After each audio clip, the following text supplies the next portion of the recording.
আমার বোনের যখন বিয়ে হয়েছে আমি তখন ক্লাস 8-এ পড়ি। স্কুল থেকে ফিরে শুনি আজ আমার বোনের বিয়ে। আব্বা আমাকে বললেন একটু বাজারে যা, তোর চাচাকে গিয়ে বল ডেকোরেশনের লোক যেন বাড়িতে আসে। আমি এক দৌড়ে বাজারে চলে গেলাম। চাচা আমাকে দেখেই বুঝে ফেলছে যে আব্বা পাঠিয়েছে। তখনই দেখলাম গাড়ি করে আমাদের বাড়িতে মেহমান আসছে। আমার চাচা বললেন, যাক, তোর বোনের এতদিনে ভালো একটা ঘরে বিয়ে হচ্ছে, এবার যদি তোদের দিনকাল ফিরে। আমার বোনের সত্যিই ভালো করে বিয়ে হচ্ছে? আমি জানি না। আমি শুধু জানি আমার বোন চলে যাচ্ছে আমাদের বাসা থেকে। তারপর কি হবে, কে আমাদের খাবার রেঁধে খাওয়াবে, কে আমাকে চুপি চুপি তার মাটির ব্যাংক ব্যাঙে আমাকে মেলায় যাওয়ার টাকা দিবে। বোনকে ছাড়া যে আমার জীবন চলতে পারে না, আমি সেটা কল্পনাও করতে পারি না। কলেজের এক প্রোগ্রামে আমার সুন্দরী বোনকে দেখে নাকি দারুণ পছন্দ করেছে এক বড় লোকের ইঞ্জিনিয়ার ছেলে। তার চাপে পড়েই তার পরিবার রাজি হয়েছে এই বিয়েতে, নইলে আমাদের মতো মধ্যবিত্ত করে এত বড় আত্মীয় হওয়ার কথা না। সবাই বলাবলি করছে বোনের কারণে এবার আমাদের ভাগ্য ফিরবে। আমার জন্মের সময় আমার মা মারা যান। বোনের বয়স তখন 8 বছর মাত্র। আমার স্কুল শিক্ষক আব্বা আর বিয়ে করেনি, বউই মানুষ করেছে আমাকে। আমার জগৎ ঘিরে তাই আমার বোন। বিয়ের আসরটা হয়ে গেল দায় সারাভাবে। বিয়ে নাকি দুই পরিবারের বন্ধনে, কিন্তু আমার সেটা মনে হলো না। পাত্রের বাবা সারাক্ষণ মুখ কালো করে বসে রইলেন। পাত্রের ছোট মামা আমাদের গোয়ার বাড়ি উঠান ঘুরে ঘুরে দেখলেন, মাঝে মাঝে নাক ছিটকালেন। আমাকে ডেকে জিজ্ঞেস করলেন, তুমি কোন ক্লাসে পড়ো? আমি কিছু বলার আগেই কেউ একজন বলল, ও পাইলটে পড়ে, ফার্স্ট বয়, 5-এ বৃত্তি পেয়েছে, ক্লাস 8-এও পাবে। আমার লজ্জা লাগলো, কিন্তু ছোট মামা শুধু একটু নাক ছিটকালেন। সেদিন গাড়িতে উঠে আমার বোন যখন আমাকে জড়িয়ে ধরে নিঃশব্দে কাঁদছিলেন, তখনও আমার লজ্জা করছিল। আমি বড় হয়ে গেছি, লম্বায় প্রায় বোনের সমান, এত বড় ভাইকে জড়িয়ে ধরে কেউ কাঁদে? আমার লজ্জা লাগছিল অনেক বেশি। 3 দিন পর যখন জামাইয়ের বউ নিয়ে নায়র আসার কথা, আব্বা পাড়া প্রতিবেশীদেরকে নিয়ে রান্না বান্নার আয়োজন করতে লাগলেন। একটা গাড়ি ভাড়া করে নতুন জামাইকে আনতে পাঠালেন। গাড়ি ফেরত আসলো, নতুন জামাই আসতে পারবে না, তার কোন জরুরি কাজ পড়েছে, পরে সময় করে আসবে। বোন আসলো আরো 3 মাস পরে। একটা সাদা রঙের গাড়ি থেকে আমার বোন নামলো। আমি ছুটে গেলাম। আমি বোনকে জড়িয়ে ধরতে গিয়েই থমকে গেলাম। গায়ে দামি ফিনফিনে শাড়ি, মুখে পার্লার থেকে করা কড়া মেকআপ, প্লাক করা ভ্রুগুলা, স্ট্রেট করা চুল। আমার বোনকে যেন আমি হঠাৎই অচেনা, আমি চিনতেই পারছি না। আব্বা দৌড়ে এলেন, জামাই আসেনি? না আব্বা, সাইডে গেছে।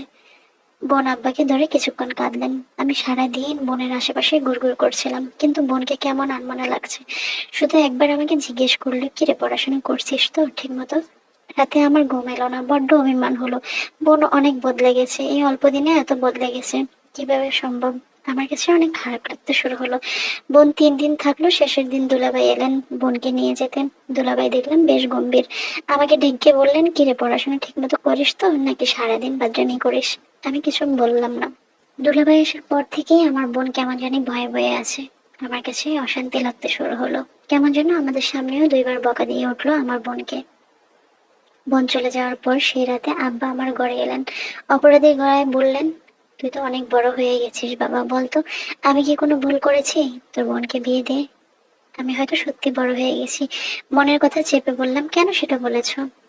বোন তো অনেক ভালো আছে আব্বা, কিন্তু আমি জানি আমার বোন ভালো নেই। আমার বোনের হাতে কালশিটের দাগ দেখেছি। আমি হাসি খুশি বোনটাকে কেমন গুটিয়ে থেকে মাত্র 3 মাসে। ঠিক 1 বছরের মাথায় আব্বা মারা যান।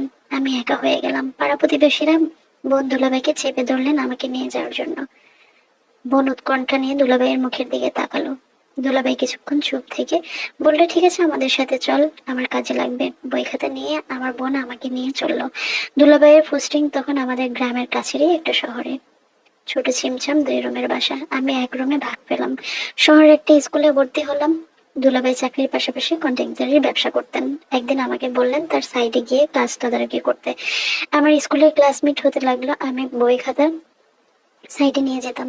আমার ক্লাস একের পর এক মিস। সারাদিন কাজ করে যখন ফিরে আসতাম আমার খুব ক্লান্ত লাগতো। আমার রেজাল্ট খারাপ হতে শুরু হলো।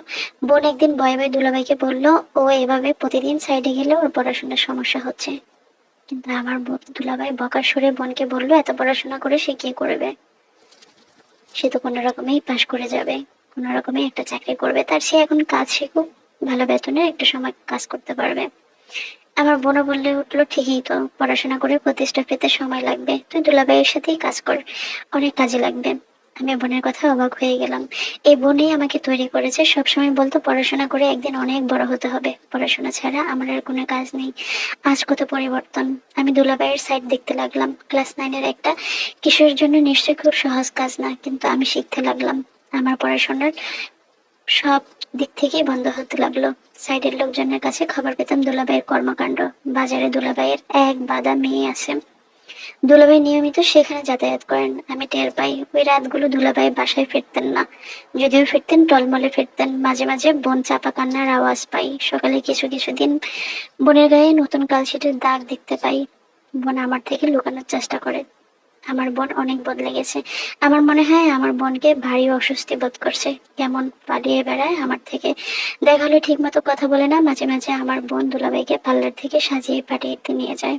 আমার অবাক লাগে, তবু এক একটা দিন যখন বাসায় দুলাভাই থাকে না, হঠাৎ সেই পুরান দিনের মতো বোন আমার মাথায় তেল দিয়ে দেয়, আমাকে আদর যত্ন করে খাইয়ে দেয়। একদিন অনেক রাতে ফিরে আমার দুলাভাই আমাকে ঘুম থেকে ডেকে তুললেন। আমি জেগে দেখি দুলাভাই প্রচন্ড রেগে আছেন, মাতাল হয়ে আছেন। আমাকে গালমন্দ শুরু করলেন। আমি সাইড থেকে নাকি তার অনেক টাকা চুরি করেছি। আমি চুপ করে দাঁড়িয়ে রইলাম। হঠাৎ করে দুলাভাই আমাকে মারতে শুরু করলেন। আপা নির্বাক হয়ে গেছেন। আপা শুধু এক পলকে আমার দিকে তাকিয়ে আছেন। আমি বারবারই বলেছি আমি টাকার ব্যাপারে কিছুই জানি না। আমি শুধু সাইডে যাই, সাইড দেখাশোনা করি। তিনি আমাকে প্রচন্ড গালমন্দ করলেন। আমার বোনকেও মারধর শুরু করলেন। একটা সময় আমার বোন বুঝতে পারে যে আমার বোনের নীরবতায় হয়তোবা আমরা শেষ হয়ে যাচ্ছি। আমি বারবারই ওনাকে বোঝানোর চেষ্টা করলাম টাকার ব্যাপারে আমি কিছুই জানি না, কিন্তু উনি কোনো কথাই শুনতে চাননি। একটা সময় আমাকে মারের যে কষ্টগুলা সেটা আমার বোন সহ্য করতে না পেরে আমার হাত ধরে বলল, ভাই চল আমরা গ্রামে ফিরে যাব। আমার এত আভিজাত্যের প্রয়োজন নাই, আমার কোটিপতি লাখপতি স্বামীর প্রয়োজন নেই। আমরা গ্রামে ফিরে যাব, তুই আবার নতুন করে পড়াশোনা করবি, প্রতিষ্ঠিত হবি, আমি সেলাই করব, আমি তোকে পড়াশোনা করাবো, ভাত রান্না করে খাওয়াবো। এই বলে আমার বোন আমার হাত ধরে আমার দুলাভাইয়ের বাসা থেকে বের হয়ে আসে। আমার দুলাভাইও আটকানোর চেষ্টা করেনি। তবে আমি বুঝতে পারলাম ঠিক বিয়ের শুরু থেকেই আমার বোন কতটা নির্যাতনের শিকার হয়েছে, কতটা শক্ত মন করে আমার বোন সেখানে আজকে এতটা দিন পড়েছিল। একটা কালফিট, একটা চরিত্রহীন লোকের কাছ থেকে আমার বোন নিজেকে গুটিয়ে নিয়েছে। আমরা গ্রামে ফিরে আসছি, তার কিছুদিন পরে আমার বোন তাকে ডিভোর্স করে দেয়। আমরা এখন ভালো আছি। আমার বোন নিজে আবার জীবন যুদ্ধ শুরু করেছে। আবার নতুন করে আমাদের সংসারটা নিয়ে আমার বোন ব্যস্ত হয়ে গেছে। আমিও ঠিক মতো পড়াশোনা করছি। একদিন আমার বোনের সমস্ত স্বপ্ন আমি পূরণ করে দেব।